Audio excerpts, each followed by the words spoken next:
नमस्कार साथियों। आज भारतीय भाषा अभियान के कुछ कार्यकर्ताओं ने तय किया है कि लॉकडाउन के इस कालखंड में भारतीय भाषा अभियान की कुछ गतिविधियों से समाज को अवगत कराना है। अभियान के श्रेष्ठ कार्यकर्ताओं ने तय किया है कि भारतीय भाषा अभियान संविधान के प्रावधानों के अनुसार जनता को न्याय जनता की भाषा में मिले, इसलिए लगातार प्रयास कर रहा है। और संवैधानिक व्यवस्थाएं क्या हैं, उन व्यवस्थाओं में कमियां क्या हैं, उन व्यवस्थाओं की अच्छाइयां क्या हैं, इस बारे में आप सबसे बातचीत करनी है। सर्वप्रथम बातचीत शुरू करने के साथ साथ कोरोना वैश्विक महामारी से पूरा विश्व जूझ रहा है। हिंदुस्तान में भी उसकी परिस्थितियां विकराल रूप लेती जा रही हैं, लेकिन ऐसे ही महामारी को हम सबको उस महामारी से बचाने के लिए हमारे कुछ कर्मवीर योद्धा अग्रिम पंक्ति में खड़े होकर इस महामारी से लड़ रहे हैं। कुछ ने अपने प्राणों की आहुति दी है। सर्वप्रथम उन वीरों को श्रद्धांजलि अर्पित करता हूं, उन कर्म योद्धाओं को नमन करता हुआ आज के विषय पर मैं आगे बढ़ता हूं। मित्रों, भारतीय भाषा अभियान के कार्यकर्ताओं ने यह तय किया है कि इस देश में न्याय सुधार भी होना चाहिए।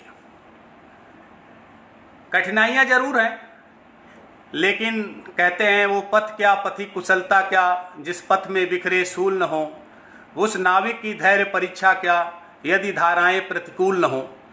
तो निश्चित रूप से धाराएं प्रतिकूल हैं, परिस्थितियां विकट हैं, उसके बावजूद अपने श्रेष्ठ कार्यकर्ताओं की वजह से भारतीय भाषा अभियान चरैवेति चरैवेति के मंत्र के साथ लगातार काम कर रहा है। आज मुझे जिस विषय पर बातचीत करने के लिए कार्यकर्ताओं ने कहा है, उस विषय के बारे में आपको बताता हूं। भारतीय संविधान के अनुच्छेद 348 के बारे में आज मुझे बातचीत करने के लिए कहा गया है। भारतीय भाषा अभियान के एक साधारण कार्यकर्ता के रूप में इस विषय को मैं आज आप सभी के सामने रखूंगा। साथियों, जब 348 की बात होती है तो 348 यानी न्याय व्यवस्था में भाषा। 348 भाषा की बात करता है। भारतीय संविधान 1950 में लागू हुआ। उसके पहले संविधान सभा का गठन हुआ, संविधान निर्माती समिति बनी, डॉक्टर भीमराव अंबेडकर उसके प्रारूप समिति के अध्यक्ष रहे। तमाम न्यायालय की भाषा पर भी मंथन हुआ। यह प्रक्रिया जब भारतीय भाषा अभियान ने व्याख्यान माला की शुरुआत की तो अपने राष्ट्रीय संयोजक श्रीमान अरुण भारद्वाज जी इस व्याख्यान श्रृंखला की शुरुआत की। उसके बाद अपने श्रेष्ठ कार्यकर्ता नवीन जी कौशिक, शंकर जी झा, मृणालिनी खत्री जी, सुदूर दक्षिण में केरल से साजिद कुमार जी ने अपने विषय को रखा है। साथियों, भारतीय भाषा अभियान न्यायालय की भाषा को लेकर लगातार कार्य कर रहा है। हमारा किसी भाषा से विरोध नहीं है, लेकिन देश की भाषा, अपनी भाषा, जनता की भाषा क्या न्यायालयों से दूर रहनी चाहिए, इस विषय पर लगातार कार्य कर रहा है। लेकिन जब न्यायालयों में भाषा की बात होती है तो हमें अपने पुरातन स्थिति पर भी थोड़ा सा विचार करना चाहिए। हम सबको ध्यान में है कि हम एक गुलामी से स्वतंत्रता की ओर आए, लेकिन अंग्रेजों के शासन के पहले मुगलों का भी शासन इस देश में रहा, और मुगलों के शासन के दौरान ही अपनी न्याय व्यवस्था में फारसी शब्द का प्रयोग होने लगा। न्याय व्यवस्था फारसी में चलने लगी। अंग्रेज आए, अंग्रेजों के आने के बाद 1857 की क्रांति हुई, हम सबको ध्यान में है, लेकिन उसके बाद भी अंग्रेजों का प्रभुत्व बढ़ता रहा और अंग्रेज धीरे धीरे धीरे धीरे इस हिंदुस्तान की व्यवस्था में अपने को स्थापित कर गए और उनके हिसाब से पूरा तंत्र देश का चलने लगा। लेकिन न्यायालयों की भाषा फारसी थी। अंग्रेजों का शासन फिर आया और अंग्रेजों की क्रूर व्यवस्था के कारण मुझे ध्यान आता है, अध्ययन करने पर पता चलता है कि बिहार में फारसी को धीरे धीरे चल रहा है। फारसी भाषा को धीरे धीरे हिंदी से परिवर्तित किया हो रहा है। कुछ कनेक्शन में परेशानी हो रही है लगता है मुझे साथियों। तो फिर वो परिस्थिति बदली और धीरे धीरे बिहार में फारसी का स्थान हिंदी ने लिया। लेकिन उत्तर प्रदेश में ये स्थिति थोड़ी भिन्न थी और ठीक चल रहा है। एक 4 पंक्तियां भारतीय भाषा अभियान के कार्यकर्ता लगातार बोलते हैं, देश में भी उसकी चर्चा होती है। निज भाषा उन्नति लहे सब उन्नति को मूल, निज भाषा बिन ज्ञान के मिटे नहीं ही को सूल। यह पंक्तियां किसने लिखी? भारतेंदु हरिश्चंद्र। और जब भारतेंदु हरिश्चंद्र का ध्यान आता है तो ध्यान आता है कि अंग्रेजों के ज़माने में लॉर्ड रिपन गवर्नर जनरल थे हिंदुस्तान के।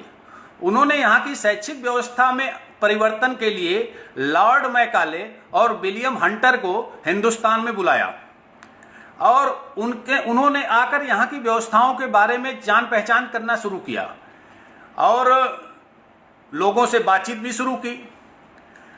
उस दौरान भारतेंदु हरिश्चंद्र ने हंटर कमीशन जो बना था, हंटर कमीशन के सामने खड़े होकर गवाही दी और न्यायालय की व्यवस्था का प्रश्न उस समय भारतेंदु हरिश्चंद्र ने भी उठाया था।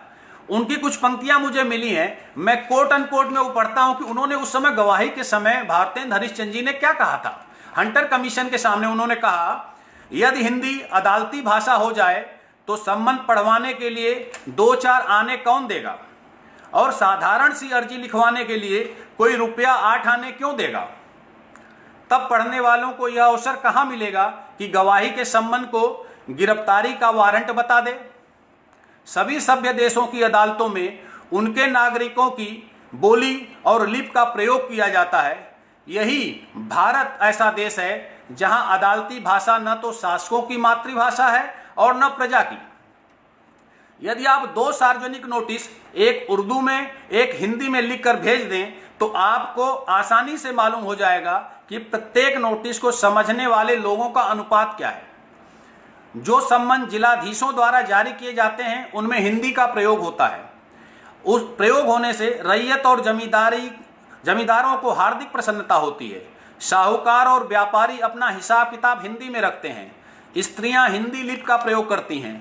पटवारी के कागजात हिंदी में लिए जाते हैं और ग्रामों के अधिकतर स्कूलों में हिंदी में शिक्षा दी जाती है। तो साथियों, हंटर कमीशन के सामने भारतेंदु हरिश्चंद्र जी ने कहा था, विषय उठाया, लेकिन उसके पहले का इतिहास देखने में आता है कि भाषा के नाम पर किसी ने इस विषय को आगे नहीं चढ़ाया। लेकिन हंटर कमीशन में 1882 में भारतेंदु हरिश्चंद्र जी ने यह विषय बताया, लेकिन न्यायालयों की भाषा नहीं बदली। यह धीरे धीरे लेकिन यह विषय चला। और हम सबके ध्यान में होगा महामना पंडित मदन मोहन मालवीय। भारतीय भाषा अभियान उनको एक आदर्श पुरुष के रूप में भी देखती है। उन्होंने शैक्षिक व्यवस्था के साथ साथ न्यायालयों की भी व्यवस्था को बदलने का काम किया था। वो जब अपने अदालत के कार्य में आए, वकालत शुरू की, तो उनको अंग्रेजी से उनको कोई मोह ऐसा नहीं था कि अंग्रेजी वो बोल नहीं सकते थे। अंग्रेजी में प्रकांड विद्वान थे। लेकिन जब उन न्यायालयों में गए तो उनको लगा कि अरे न्यायालय की भाषा तो आमजन की भाषा ही नहीं है। फिर उन्होंने इस विषय को उठाया। उन्होंने तमाम गोष्ठियां की, सैकड़ों गोष्ठियां की। अयोध्या के राजा से मिले, मांडा के राजा से मिले, अवागढ़ के राजा से मिले, लोगों से बातचीत की, बताया कि आखिर न्यायालयों में फारसी भाषा का प्रयोग क्यों हो रहा है। ये तो भाषा लोगों को समझ में नहीं आती। फिर 2 मार्च 1898 को अवध के गवर्नर AP मैकडॉनल्ड से उन्होंने मुलाकात की। उस मुलाकात में अयोध्या के नरेश महाराजा प्रताप नारायण सिंह, मांडा के राजा राम प्रसाद सिंह, अवागढ़ के राजा बलवंत सिंह, डॉक्टर सुंदरलाल, ऐसे कई महापुरुषों को लेकर, महामानवों को लेकर वो गवर्नर से मिले। और उनके मिलने के बाद गवर्नर को बात समझ में आई। उन्होंने कहा कि न्यायालय जनता के लिए है, आखिर जनता को न्याय उसकी भाषा में क्यों नहीं मिल रहा है, उसकी प्रोसीडिंग को कैसे पता चलेगा। फिर ऐसे होने के बाद मैकडॉनल्ड ने आश्वासन दिया और अंततः वह घड़ी आई 18 अप्रैल 1900। लगभग 2 वर्षों के बाद और 1882 के लगभग 18 वर्षों के बाद मैकडॉनल्ड ने एक नोटिस जारी किया कि अब न्यायालयों की भाषा हिंदी होगी। उस नोटिस में यह भी साफ साफ लिखा कि जो भी कर्मचारी हिंदी नहीं जानते हैं वो हिंदी जानना सीख लें, हिंदी में काम करना सीख लें, अन्यथा नौकरी से त्यागपत्र दे सकते हैं। तो साथियों, संघर्ष का इतिहास तो पुराना है और आज भी यही स्थिति है। दिल्ली में मैंने सूचना के अधिकार के तहत सूचना मांगी तो मुझे पता लगा कि मात्र 3% लोग ही अंग्रेजी समझ सकते हैं, लिख सकते हैं, बोल सकते हैं। लेकिन अगर इसी आंकड़े को पूरे देश में देखा जाए तो समझ में आता है कि सिर्फ 1% की भी संख्या नहीं होगी जो अंग्रेजी बोल और लिख सकते हैं, बोल सकते हैं, समझ सकते हैं। थोड़ी बहुत जानकारी के बहुतों को होगी। मैं अभी आजकल छुट्टी का माहौल है तो टीवी भी देखता हूं, तो एक तारक मेहता का उल्टा चश्मा ऐसा एक सीरियल आता है। उसमें एक पात्र है जेठाराम। उसमें उसके ऊपर एक आरोप लगता है, एक स्त्री आती कि मेरी भी शादी तुमसे हुई, मैं भी तुम्हारी पत्नी हूं। कानूनी मामलों में उलझता जाता है। उसको एक नोटिस, लीगल नोटिस भेजा जाता है। वह लीगल नोटिस जब उसको हैंड ओवर करती है उसकी वकील दूसरे पक्ष की, तो नोटिस अंग्रेजी में होती है। वो कहता है कि उसमें उसी पात्र है तारक मेहता कि मेहता साहब जरा पढ़ के बताना। तो साथियों, परिस्थिति एक उदाहरण के रूप में उस सीरियल में दिखाया गया है। वो धारावाहिक कहता है कि इस व्यक्ति को अंग्रेजी नहीं आता, लेकिन समाज में भी ऐसी व्यवस्था है। जैसा भारतेंदु हरिश्चंद्र जी ने कहा कि गवाही के संबंध को गिरफ्तारी का वारंट बताकर पैसे न ले ले, रुपए 8 आना एक एप्लीकेशन लिखवाने का न ले ले। तो ऐसी परिस्थितियां विकट पुरातन समय में भी थी और आज भी हैं। लेकिन अदालतों की भाषा जनता की भाषा न होने के कारण जनता में इसके विरुद्ध बहुत तेजी से आवेश भी फैल रहा है। भारतीय भाषा अभियान ने इसी विषय को समझा है और इसी विषय को समझकर जनता के सामने गोष्ठियां की है। देश भर के बहुत सारे न्यायाधीश गोष्ठियों में आए। लोकतंत्र के स्तंभ हम सबको पता है, विधायिका और न्यायपालिका और कार्यपालिका, इन सब को समायोजित करने के लिए प्रेस को भी एक चौथे स्तंभ के रूप में हमने देखना शुरू किया। लेकिन ये 3 स्तंभ, विधायिका, कार्यपालिका और न्यायपालिका, अगर विधायिका सर्वोच्च है तो उसके साथ साथ न्यायपालिका भी ठीक है। न्यायपालिका ऐसी होनी चाहिए कि जो सर्वग्राही हो, और इसलिए अपने कार्यकर्ताओं ने ध्येय संकल्पित होकर ये काम करना शुरू किया। मुझे ध्यान आता है कि कुछ अधिवक्ता जब हाई कोर्ट और सुप्रीम कोर्ट की तरफ कदम बढ़ाते हैं, लेकिन अंदर के वातावरण को देखकर उनके कदम ठिठक जाते हैं कि अंदर अंग्रेजी में बहस हो रही है। वो कानून का जानकार तो है, लेकिन अंदर के अंग्रेजी बोलने वालों से ठिठक जाता है। कितने लोग हैं? मुट्ठी भर, सिर्फ मुट्ठी भर लोग। इन मुट्ठी भर लोगों के विरोध के कारण आज भी देश की भाषा, भारतीय भाषाएं न्यायालय से बाहर हैं।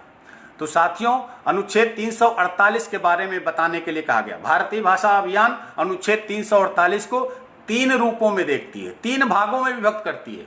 अनुच्छेद 348 कहता है कि उच्च न्यायालय और उच्चतम न्यायालय, यानी कि देश की सुप्रीम कोर्ट और देश की तमाम राज्यों की हाई कोर्ट, उसकी भाषा अंग्रेजी होगी। क्या यह न्याय संगत है? क्या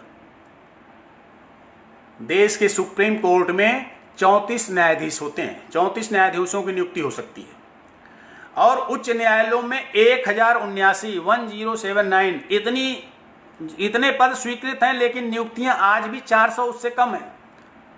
लेकिन ये 1113 न्यायाधीशों के लिए इस देश की न्याय व्यवस्था को अंग्रेजी के रूप में परिवर्तित कर दिया गया। अपने कार्यकर्ता शंकर जी झा भी पीछे संवैधानिक प्रावधानों की चर्चा कर रहे थे कि संविधान सभा में बहस क्या हुई, पंडित रविशंकर शुक्ला ने क्या कहा, राम सहाय जी ने क्या कहा। उन्होंने कहा कि न्याय की भाषा तो जनता की भाषा होनी चाहिए, लेकिन तब की परिस्थिति को देखते हुए अंग्रेजी भाषा की ही मान्यता दी गई। लेकिन अपने कार्यकर्ताओं ने तय किया है कि नहीं, जो वो अंग्रेजी भाषा है, अंग्रेजी भाषा का हम विरोध नहीं करते, हम किसी भाषा का विरोध नहीं करते, लेकिन उस प्रदेश की राजभाषा जो है वो भाषा न्यायालय की भाषा भी तो होनी चाहिए। उस प्रदेश में जो निर्णय होते हैं वो प्रदेश की जनता को भी प्रभावित करते हैं, क्या उसको समझ में नहीं आना चाहिए? हमने ध्येय संकल्पित होकर काम किया है। अब ध्येय संकल्पित होकर काम करने का ध्यान आता है कि आजकल जन्म शताब्दी वर्ष चल रहा है श्रद्धेय दंतोपंत ठेंगड़ी जी का। श्रद्धेय दंतोपंत ठेंगड़ी जी प्रसिद्ध समाज सेवी और राजनेता के रूप में भी इस देश को अपनी सेवा दी है। वो कहा करते थे कि कार्यकर्ता यदि ध्येय संकल्पित होकर काम कर रहा है तो उसको अपने विचारों को भी बार बार उसको अपने लोगों के बीच में उसकी चर्चा करती रहनी चाहिए। होता क्या है कि बाह्य प्रभाव पड़ते हैं और बाहरी प्रभाव के कारण उसके मन भी कभी कभी विचलित हो सकते हैं। उदाहरण देके कहते थे कि जैसे लालटेन है, लालटेन की बत्ती को जलाते हैं तो अंदर बत्ती तो जलती है और उसके ऊपर आवरण होता है शीशे का। प्रतिदिन लालटेन जला के हम अपने घरों में रख देते हैं, लेकिन वो उसके ऊपर धूल जमती रहती है शीशे पे। अगर वो धूल को साफ ना किया जाए तो वो जो अंदर की लौ है उसका भी प्रकाश कम हो जाता है। तो दत्तोपंत ठेंगड़ी जी के जन्म शताब्दी वर्ष पर उनको नमन करते हुए विश्वास दिलाता हूं कि अपने भारतीय भाषा अभियान के कार्यकर्ताओं पर बाहरी प्रभाव नहीं पड़ने वाला। हम न्यायालय की भाषा को लेकर लगातार संघर्ष कर रहे हैं और करते रहेंगे। अनुच्छेद 348 कहता है कि देश के उच्चतम न्यायालय और उच्च न्यायालयों की भाषा अंग्रेजी होगी। ठीक है, होगी, लेकिन अनुच्छेद 348 का भाग 2 परंतु 2 वो भी एक प्रावधान करता है। वो कहता है कि देश के राज्यों के उच्च न्यायालयों में जहां अंग्रेजी भाषा है, यदि उस प्रदेश का राज्यपाल चाहता है तो माननीय राष्ट्रपति महोदय की सहमति से अपने प्रदेश में हिंदी या अपने प्रदेश की राजभाषा को उच्च न्यायालय की भाषा बना सकता है। और ऐसा हुआ भी। उसी परंतु का प्रयोग करते हुए 4 राज्यों ने उसका प्रयोग किया। राजस्थान, उत्तर प्रदेश, मध्य प्रदेश और बिहार, वहां के उच्च न्यायालयों में हिंदी में काम करने की अनुमति मिल गई। लेकिन आगे चलकर इसी अनुच्छेद का लाभ लेते हुए जब कई अन्य राज्यों ने अनुरोध किया, माननीय राष्ट्रपति महोदय के पास प्रस्ताव भेजा कि हम अपने उच्च न्यायालय में तमिल का प्रयोग करना चाहते हैं, मलयालम का प्रयोग करना चाहते हैं, तेलुगु का प्रयोग करना चाहते हैं, पश्चिम बंगाल से आया कि हम बंगला का प्रयोग करना चाहते हैं, तो उसकी प्रयोग की अनुमति नहीं मिली। इसलिए कि उस सब प्रस्ताव को देश के उच्चतम न्यायालय के मुख्य न्यायाधीश के पास विचारार्थ भेज दिया गया कि आप अपनी इस पर टिप्पणी दीजिए कि उन राज्यों से प्रस्ताव आया, ऐसा हो सकता है क्या।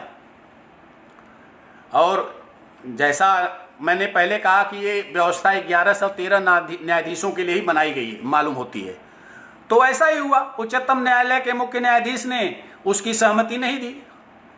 इस विषय को भी भारतीय भाषा अभियान के कार्यकर्ताओं ने उठाया कि देश के संविधान में ऐसी कोई व्यवस्था है क्या कि कोई भी राज्य प्रस्ताव करे तो उसको माननीय राष्ट्रपति के सहमति के लिए भेजा, माननीय राष्ट्रपति उच्चतम न्यायालय के मुख्य न्यायाधीश के पास सहमति के लिए भेजेंगे? ऐसी कोई व्यवस्था नहीं है।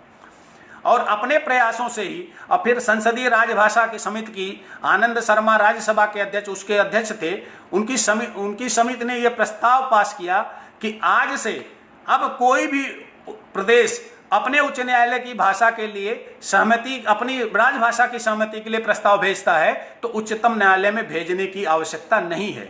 यह बहुत बड़ी विजय मिली भारतीय भाषा अभियान को। भारतीय भाषा अभियान के राष्ट्रीय संयोजक माननीय अरुण भारद्वाज जी ने उच्चतम न्यायालय के न्यायाधीश जस्टिस मदन बी लोकुर से मुलाकात की।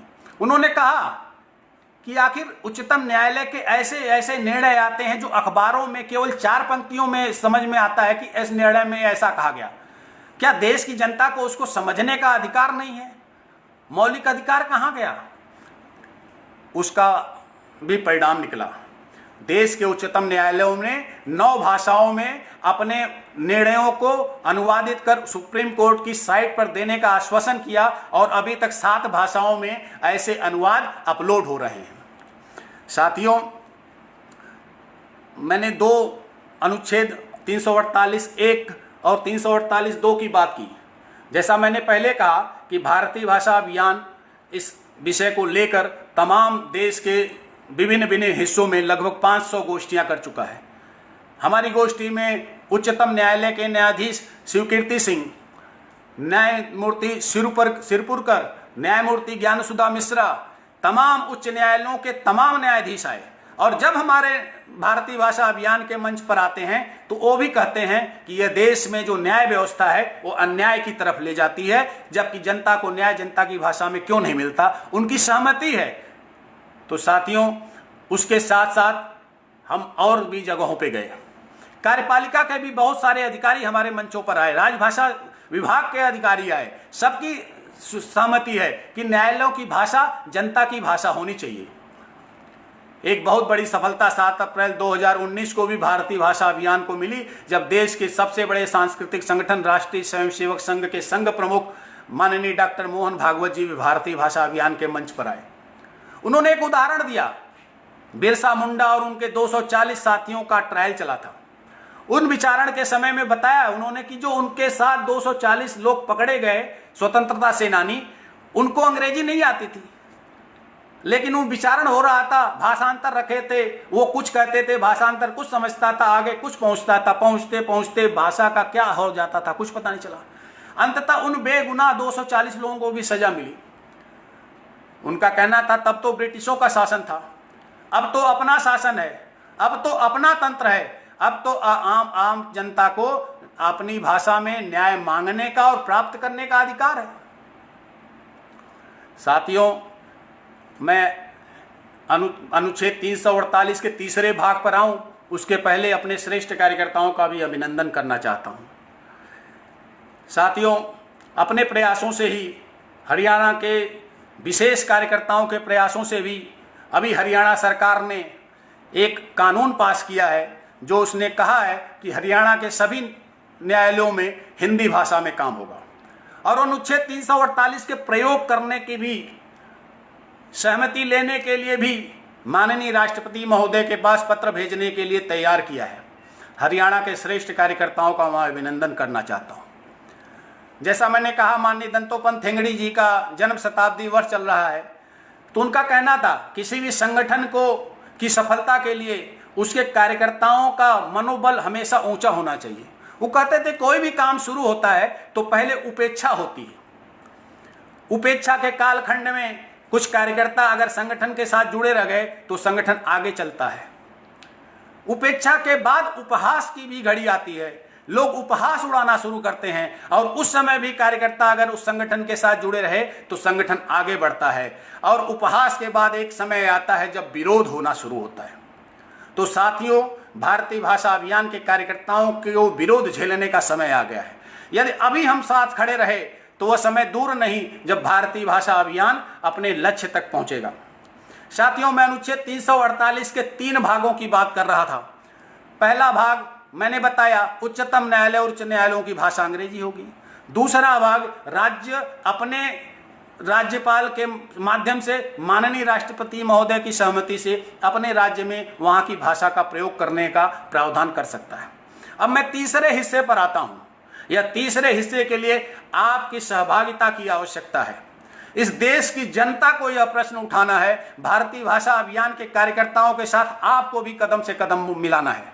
वह तीसरा हिस्सा है, जब 348 हम पढ़ना शुरू करते हैं तो उसमें पहली पंक्ति लिखी है कि जब तक इस देश की संसद कोई अन्य प्रावधान न कर दे।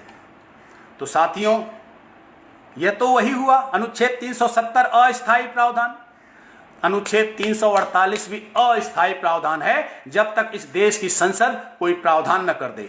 इस देश की संसद चाहे तो कानून बनाकर सिर्फ एक पंक्ति में कह दे कि इस देश के न्यायालयों की भाषा यहां की राजभाषाएं होंगी। साथियों, अनुच्छेद 120 भी संविधान में है। वो प्रावधान करता है कि देश की संसद के सदस्य, कितने सदस्य हैं? 750, दोनों सदनों को मिलाकर। उनके कान में कभी कभी आप देखते होंगे एक यंत्र लगा होता है। वो यंत्र कैसा है कि अगर केरल का सांसद मलयालम में बोलता है तो तमिलनाडु के सांसद को तमिल में वो समझ में आता है, उत्तर प्रदेश के सांसद को हिंदी में समझ में आता है। तो सांसद के लिए यह व्यवस्था हो सकती है, 750 सांसदों के लिए यह व्यवस्था हो सकती है, तो 1113 न्यायाधीशों के लिए व्यवस्था क्यों नहीं हो सकती? 4 राज्यों को आपने अनुमति दी, भाषा के नाम पर यह प्रांत बने, तो आखिर भाषा के नाम पर प्रांत बने तो 4 राज्यों को अनुमति, बाकी राज्यों को अनुमति नहीं। इस लोकतंत्र में ये न्याय ठीक है क्या? इस लोकतंत्र के सभी नागरिकों को समान अधिकार है कि नहीं है?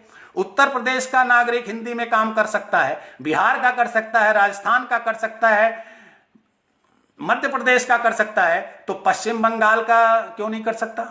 केरल का मलयालम में क्यों नहीं कर सकता? तमिलनाडु का तमिल में क्यों नहीं कर सकता? और आंध्र प्रदेश का तेलुगु में क्यों नहीं कर सकता? उड़ीसा का उड़िया में क्यों नहीं कर सकता? उड़ीसा के अपने कार्यकर्ता, एक दंपत्ति परिवार, प्रशांत वर्मा, प्रतिभा वर्मा जी का भी मैं नाम लेना चाहता हूं। उनके अथक प्रयासों से उड़िया भाषा के लिए लगातार संघर्ष चल रहा है। मैं नवीन पटनायक की सरकार से भी अनुरोध करूंगा कि उड़िया भाषा को कटक उच्च न्यायालय में अनुमति दी जाए। साथियों, भारतीय भाषा अभियान का एक ध्येय वाक्य है, मां मातृभूमि, मातृभाषा का कोई विकल्प नहीं। अभी हम सब लोग रामायण देख रहे थे। प्रभु श्री राम जब अयोध्या से वनवास के लिए चले तो एक अयोध्या की मिट्टी लेकर साथ रहते चले। 14 वर्षों तक उन्होंने अपनी मातृभूमि का वंदन किया। हम अपनी मां को किसी से उसका विकल्प नहीं ले सकते। हमारी जो मातृभाषा है वो मुझे ही समझ में आती है, हमारे प्रदेश के लोगों को समझ में आती है, तो न्याय व्यवस्था उस विषय में क्यों नहीं मिलती? मातृभूमि का विकल्प नहीं है। तो साथियों, मैं आग्रह करूंगा कि इन कुछ मुट्ठी भर लोगों के विरोध के कारण इस देश के शासक को, प्रशासक को, जैसा भारतेंद्र हरिश्चंद्र जी ने कहा कि यही भारतवर्ष ऐसा है जहां पे न शासकों की मातृभाषा है न प्रजा की मातृभाषा, वो अदालतों की भाषा है। तो मैं आग्रह करूंगा कि आप सब मिलकर आवाज उठाइए, और जब तक आवाज नहीं उठेगी तब तक न्यायालयों की भाषा बदलेगी नहीं। मातृभाषा में जो हम विषय कह सकते हैं वो कहीं और भाषा में नहीं हो सकती। वो मुट्ठी भर लोगों का विरोध, वो तो कहते हैं ना, वो रामधारी सिंह दिनकर, उनकी दुष्यंत कुमार की पंक्ति ध्यान आती है कि वो मुतमईन